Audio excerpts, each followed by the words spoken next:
The renaming of Dundas Street is set to be discussed in Toronto City Council this week.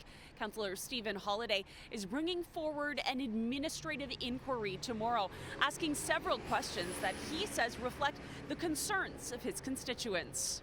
If the city is going to spend multiple millions of dollars, does it make sense to change metal signs? Or does it make sense to put it towards true and meaningful acts of reconciliation?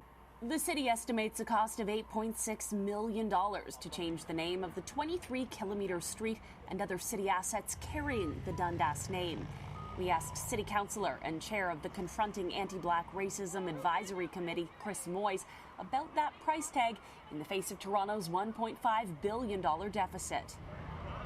There's no conversations about renaming Dundas Street right away. That may be a long-term approach. But there are 4 city assets that we're looking perhaps to change in the short term.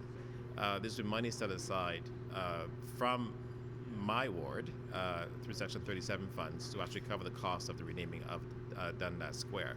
He's referring to money from a community benefits charge that collects 4% of the value of land of certain new developments.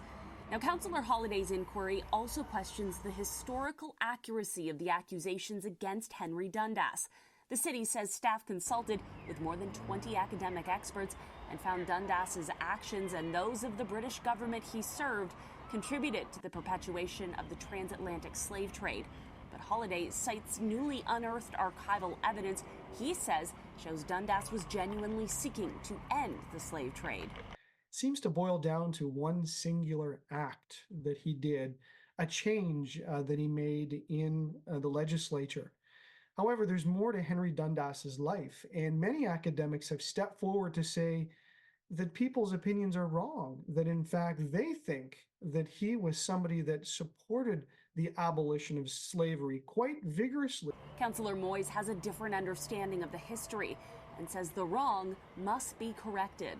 Based on the academic information I've received from experts from across the board, they've said that there has been harm that's been done to Black people over the history of this country. The City of Toronto says staff are working on the response to the questions raised in the inquiry and will submit them to Council this week.